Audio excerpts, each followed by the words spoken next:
Bonjour les amours! Bienvenue dans cette nouvelle vidéo, je suis trop contente de vous retrouver. Aujourd'hui on se retrouve dans notre salle de bain parce que je vais vous raconter une histoire très rapide en me maquillant. Juste après j'ai un rendez-vous, ouais je suis une nana pas mal overbookée en ce moment, j'ai énormément de rendez-vous professionnels, donc voilà c'est un petit peu ça aussi les risques du métier. Donc alors aujourd'hui je vais vous raconter la fois où j'ai cru que j'allais mourir. Je sais pas du tout si ça vous est déjà arrivé de vivre une expérience tellement traumatisante que genre vous mettez littéralement plus d'1 an à la raconter, et bah c'est exactement ce que j'ai vécu. Je vais vous raconter l'histoire et à la fin on va rire parce que maintenant j'en rigole vu que au final il y avait pas mort d'homme, littéralement il y avait vraiment pas mort d'homme, personne n'est mort. Mais c'est vrai que quand j'ai vécu le truc, le traumatisme a tellement été grand que j'ai pas pu raconter l'histoire avant là, genre j'en ai quasiment pas parlé, ou très peu, et j'en ai jamais parlé sur ma chaîne YouTube d'ailleurs. Donc bref, je vais vous raconter tout ça, c'est parti!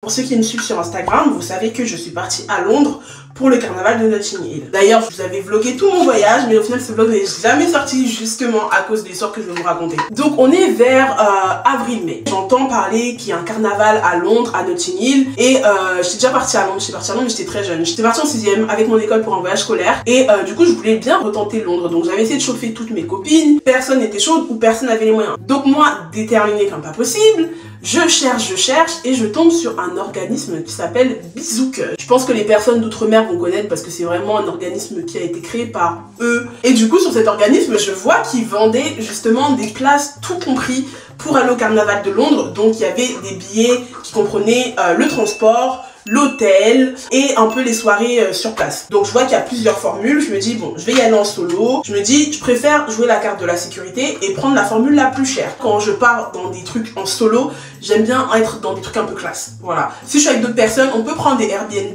on peut prendre des hôtels de merde, mais quand je suis seule, je préfère miser sur un bon hôtel où je sais que je vais être confortable. Donc c'est ce que je fais. Donc la formule était à 549 € si mes souvenirs sont bons. Du coup c'était une formule avec le billet de train compris, avec une chambre d'hôtel 4 étoiles et ainsi qu'un pass VIP pour toutes les soirées. Donc je décide de réserver, sachant que il y avait bien précisé chambre solo. J'avais précisé que je partais seule et que je voulais une chambre seule. Retenez bien ce détail, c'est très important. C'est toujours les derniers week-ends d'août, le carnaval, donc les week-ends du 27-30. Je m'étais fait un petit panier Shein avec des tenues un peu chata, combi short, ensemble maillot de bain et tout. Je m'étais préparée pour ce voyage. Donc le jour J arrive, je vais directement à la gare du Nord. Je reconnais directement les personnes qui vont au carnaval et progressivement, déjà dès la gare, ça a fait une sorte de petit groupe de tous ceux qui partaient avec le même organisme. Donc moi dans le train, je suis assise à côté d'un mec, on s'est pas calculé de tout trajet quoi, on était juste assis l'un à côté de l'autre. À la gare, on devait avoir une navette qui venait nous chercher à la gare pour nous ramener à notre hôtel, dans le pass que moi j'avais pris. Je vois qu'il y a d'autres personnes qui attendent, c'était 2 filles, elles étaient avec des garçons, elles me disent bah nous aussi on attend la navette, on a pris le pass avec une navette mais on n'a pas de nouvelles des organisateurs et tout, c'est trop bizarre. On se regarde, on se dit bah qu'est-ce qu'on fait? On y va de nos propres moyens?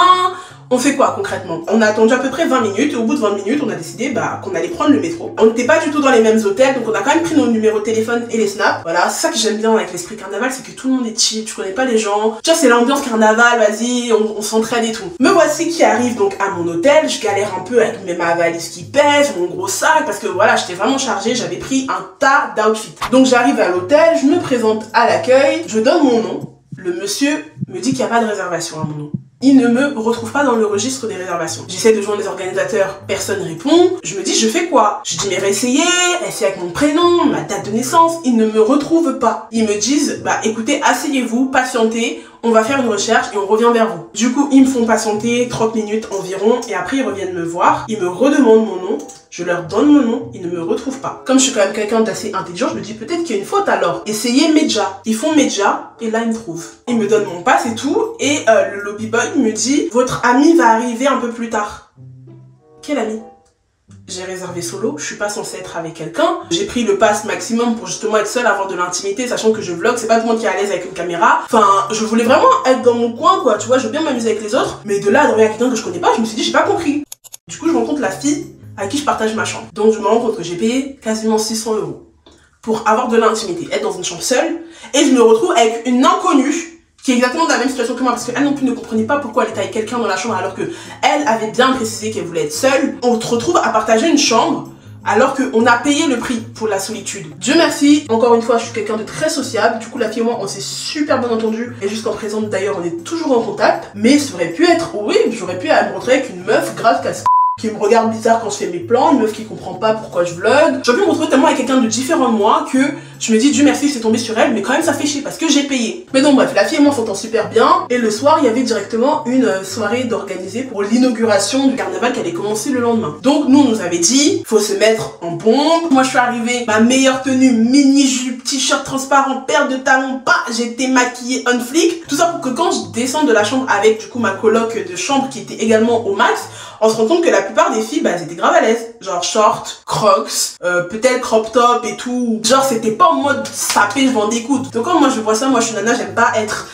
overdressed. Je déteste ça, être trop habillée, genre ne pas être dans le même mood que tout le monde. Il y a ma pote, vas-y, viens, on remonte, on va se changer, on va changer de chaussures au moins. Parce que moi, clairement, je ne me vois pas être surhabillée avec toutes ces nanas qui sont genre grave confortables, tu vois. Et là, il y a un gros car, parce qu'ils nous avaient vendu une navette, hein. C'était pas du tout une navette, c'était un gros car de voyage qui est venu tous nous ramasser à l'hôtel. On croyait que c'était des bêtes de grosses soirées VIP, avec peut-être des people, avec peut-être des stars et tout. Non, non, non, non, non. C'était juste une soirée organisée par l'organisme dans une salle des fêtes bidon comme ça, où il n'y avait que des gens qui avaient réservé aussi avec Bizouk. Il n'y avait pas des gens extérieurs. Donc finalement, on se retrouvait que entre nous, gens de l'organisme, ce qui est un peu nul en soi parce qu'on voulait rencontrer du monde. L'ambiance, c'était pas incroyable non plus, tu vois, on se retrouvait entre Français, on se regardait, ma pote et moi, on se disait mais c'est quoi cette merde? On a payé pourquoi? Et elle était venue avec son meilleur ami, à ce moment-là c'était encore son meilleur ami, donc du coup on était restés tous les trois, on a dansé tous les trois, on a essayé de s'enjailler, mais c'était tellement nul. Comme on était venu avec le car, pour rentrer, on devait attendre que le car revienne. On voulait aller ailleurs, mais si on devait aller ailleurs, on allait devoir y aller par nos propres moyens, donc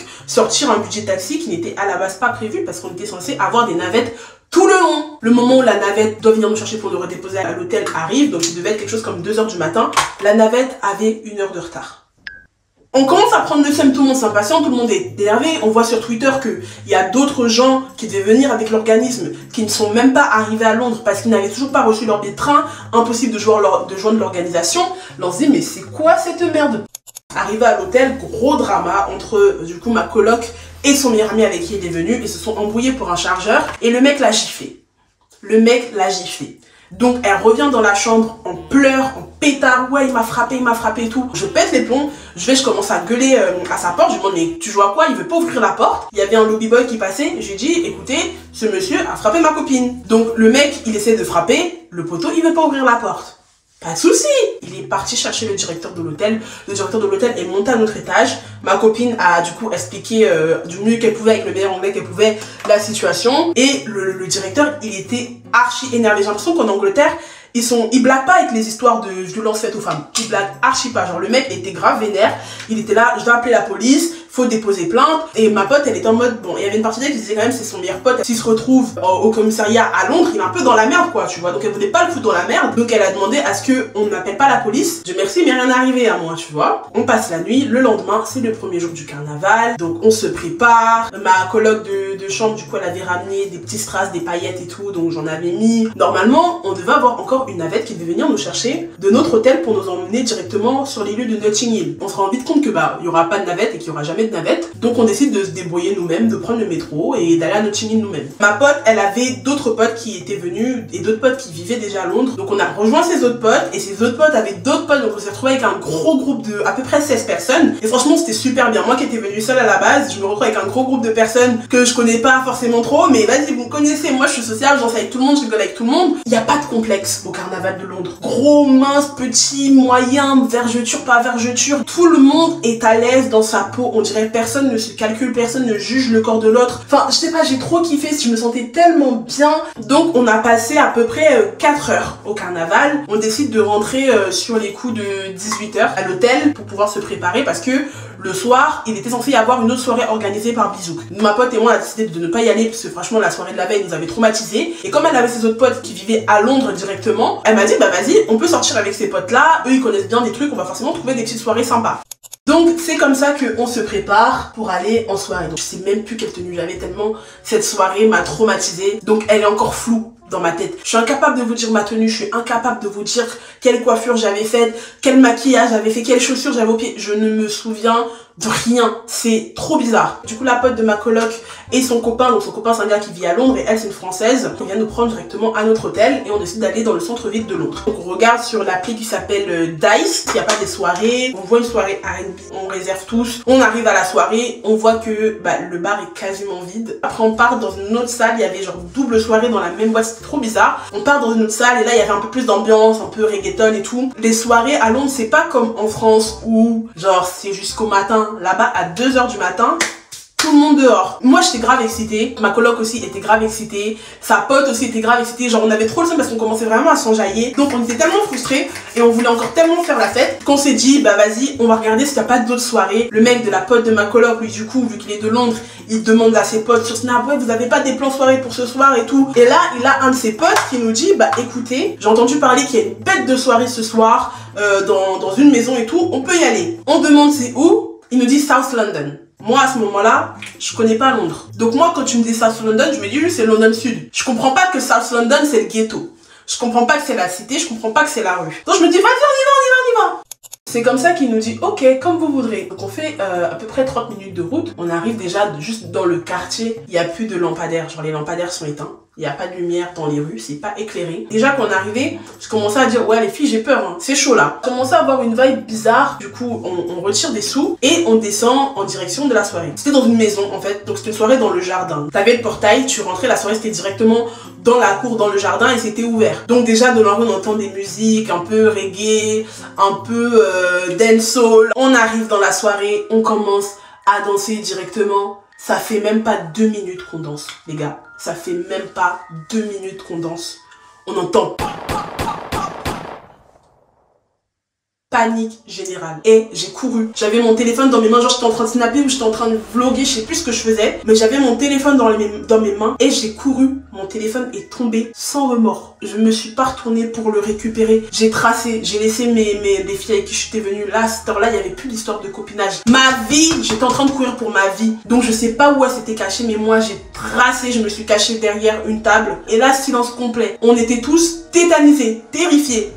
J'ai cru que j'allais mourir. Donc je vois que tout le monde recommence à se lever, à sortir, donc je comprends que le danger est un peu parti. Je me lève directement, je récupère mon téléphone, je commence à crier le nom des filles, on se retrouve, elles s'étaient cachées derrière l'escalier et tout, donc elles aussi elles étaient saines et sauves. Et là on se rend compte qu'il y a un mec qui était par terre, il était en train de pleurer comme pour son pied, comme si s'était pris une balle dans le pied. Il y avait une meuf qui s'était pris, comme si elle s'était pris une balle dans le tibia. Donc directement on sort de la soirée, le mec de la pote de ma coloc, lui il avait pas voulu venir avec nous, il nous attendait dans la voiture. Donc lui il a entendu les coups de feu, il nous attendait devant la voiture en mode mais qu'est-ce qui s'est passé, tu vois. Et du coup on explique bah il y a eu une fusillade, on comprend pas trop ce qui se passe. Et là on rentre dans la voiture et silence de mort. Personne ne parle. J'ai ma coloc qui est en larmes. Elle évacue. Au moins elle a évacué. Moi j'étais juste là.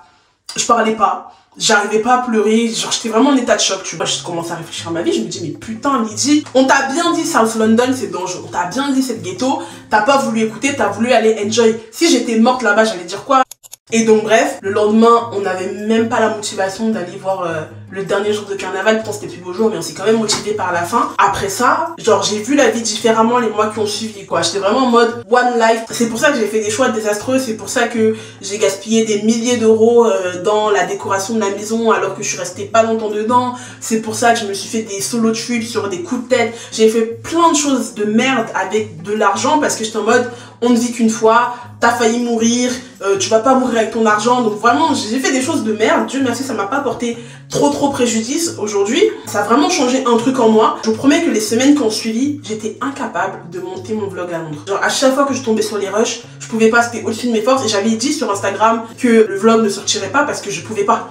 Je pouvais tout simplement pas le monter, je pouvais pas revoir ces images, c'était trop pour moi. Et les gens n'avaient pas trop compris. Certains pensaient que je m'étais fait V-I-O-L-E-R, mais Dieu merci ce n'est pas ça. Et bref, cette expérience m'a tellement traumatisée et c'est pas des semaines après, quand j'en reparle avec ma coloc de l'hôtel, elle me dit mais tu sais qu'en fait c'était même pas des coups de feu, c'était juste des pétards qu'ils avaient lancés dans la soirée. Je me dis c'est pas possible. Genre j'ai pas été traumatisée juste pour des pétards. Donc au final c'était juste des pétards et c'était pas quelqu'un qui est venu avec un fusil et tout. Donc plus de peur que de mal, mais il y a quand même eu 2 décès, cette peur incontrôlable.